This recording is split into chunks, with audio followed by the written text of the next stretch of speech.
Bác trên sợi từng lại bay bạc cáដែលមនុស្សយើងគ្រប់រូបត្រូវតែប្រតិបត្តិត្រូវតែអនុវត្តដើម្បីបាននៅសេរីទាំង3ប្រការនោះគឺលោកបានលើកឡើងទុកនៅក្នុងខមបាលជាដកនៅក្នុងបញ្ញាជាដកគឺមាន3ប្រការដែលលោកពោលថាទី1គឺពេលព្រឹកនៅនឹងមាត់ទី2ពេលថ្ងៃគឺនៅនឹងដើមទ្រូងហើយទី3ពេលល្ងាចពេលយប់គឺនៅនឹងជើងគឺបាតជើងតកតងទៅនឹងសេរីទាំងឡាយ3ប្រការនេះដើម្បីបាននៅសេរីទាំងឡាយ3ប្រការនេះគឺមនុស្សយើងគ្រប់រូបគឺត្រូវតែទី1ពេលព្រឹកមុននឹងចេញដំណើរទៅណាគឺមុននឹងចេញអំពីផ្ទះហ្នឹងហើយដើម្បីនឹងប្រកបកិច្ចការអ្វីមួយពាក្យថាសេរីនៅនឹងមុខគឺត្រូវលុបមុខហើយការលុបមុខនោះគ្រាន់តែជារឿងមួយនឹងឲ្យតូចតាចតែប៉ុណ្ណោះ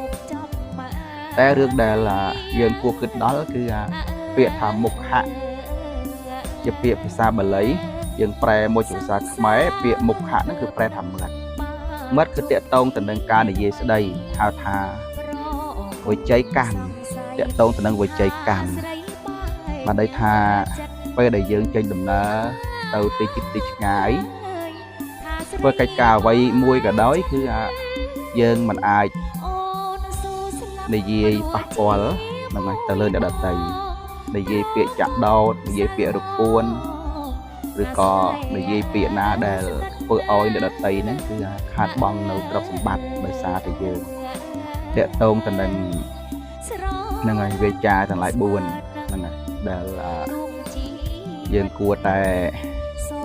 ប្រព្រឹត្តហើយនឹងធ្វើតាមដើម្បីបាននូវសេរីតកតងទៅនឹងទី1ពេលព្រឹកនៅនឹងមាត់នៅនឹងមុខហ្នឹងហើយគឺលុបមុខហើយសេរីទី2គឺតកតងទៅនឹងពេលថ្ងៃត្រង់ដើមទ្រូងសម្ដៅយកហេតុអតីបេះដូងដែលឲ្យជំរះនៅអកុសលចិត្តការគិតនិងបៀតបៀនដល់អ្នកដទៃការប្រព្រឹត្តធ្វើនៅអំពើណាមួយដល់អ្នកដទៃហ្នឹងគឺតកតងទៅនឹងក្រអៅបេះដូងដួងចិត្តហ្នឹងហើយតកតងដើមទ្រូងដូច្នេះគឺឲ្យជំរះនៅអកុសលដែលមាននៅក្នុងចិត្តគឺការគិតឈ្នះនេះហ្នឹងហើយគិតចង់ប្រព្រឹត្តអំពើអាក្រក់ណាមួយដែលជាប់តកតងទៅនឹងការគិតទុកមុនផ្លូវចិត្ត